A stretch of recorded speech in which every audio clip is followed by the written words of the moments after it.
భక్తి కదా ఇవాళ నేను పాలనలో చెట్టులు చూసానమ్మా కథాక్షరం వేసుకోకుండా అని శ్రీకృష్ణ పరమాత్మ చెప్పినప్పటికీ అప్పుడు తల్లి చెప్తుంది మాట నువ్వు పాలనలో చూసినా నీళ్ళలో చూసినా చెయ్యలు చూసావు కాబట్టి విధంగా కష్టాలు అయిపోయాయని చెప్పినప్పటికీ ఎటు పక్కన కష్టాలు వస్తాయి కానీ ఎదురు చూస్తూ ఉన్నారు ఈ యొక్క శ్రీకృష్ణ పరమాత్మ ఎదురు చూస్తుంటే ఈ లోపల సర్వాదీప్ రాజు గారు తమ్ముడు పసేనుడు అనే నేను వేట ముగించుకుని వచ్చేసి నీకు ఇచ్చేస్తాను చెప్పినప్పటికీ తన తమ్ముడు మీద ఉన్న ప్రేమతో ఈ హారాన్ని బెల్లం వేసి ఓ తమ్ముడా నువ్వు నేను చాలా జాగ్రత్తగా తమ్ముడు పసేనుడు వెన్ను హారాన్ని వేసుకుని అదవు బయలుదేరారు బయలుదేరకుంటే ఒకసారి ఒక చోట కుర్చీలు ఉన్నారు కుర్చీలు ఉంటే సింహం చూసి ఈ మహారాజు గారి తమ్ముడు వెళ్ళలో ఉన్న హారాన్ని మాంసం అనుకుంటుంది ఈ హారం అనుకునే ఎత్తు ఎత్తు సింహానికి ఆ యొక్క మాంసం అనుకుని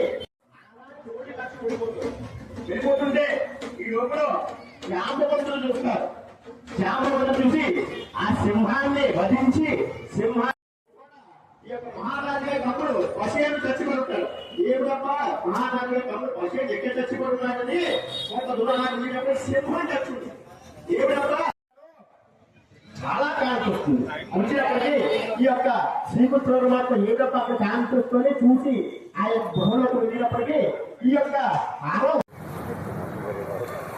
అందరికీ వినాయక చవితి శుభాకాంక్షలు అండి. మాది కాకినాడ జగన్నాథపురం మున్సిపల్ జంక్షన్ వద్ద నేతాజీ పార్క్ వద్ద శ్రీ సిద్ధి వినాయక విశాఖ ఫ్రంట్ సర్కిల్ ఆధ్వర్యంలో 11వ గణపతి నవరాత్రి మహోత్సవాల కార్యక్రమం జరుగుతుందండి. ఈ యొక్క కార్యక్రమంలో గత 3 ఏళ్లుగా మేము పొల్యూషన్కి వ్యతిరేకంగా ఉండాలన్న ఉద్దేశంతో ప్లాస్టర్ ఆఫ్ పారిస్ నిర్మూలన చేయాలన్న ఉద్దేశంతో 2023లో నవధాన్యాలతో 15 అడుగుల నవధాన్యాల వినాయకుడిని చేసామండి. 2024లో పంచదార వినాయకుడిని తయారు చేయించామండి.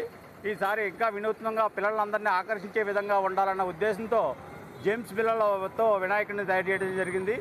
1000 కేజీల దాకా జెమ్స్ ఎక్కించడం జరిగిందండి. దీనికి చీరాల కళాకారులతో 6 రోజుల కార్యక్రమం జరిగింది.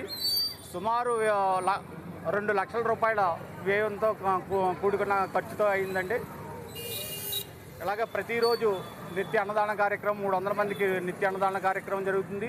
సాయంత్రం మాటలు ప్రోగ్రాలతో అలాగే భజన కార్యక్రమాలు, కోలాటాలు, హరికథ కాలక్షేపం, ఉచిత కుంకుమ పూజా కార్యక్రమం, సరస్వతీదేవి పూజా కార్యక్రమం, అలాగే 5వ తారీఖున భారీ ఎత్తున అన్నదాన కార్యక్రమం, 6వ తారీఖున ఊరేగింపు కార్యక్రమం జరుగుతుందండి.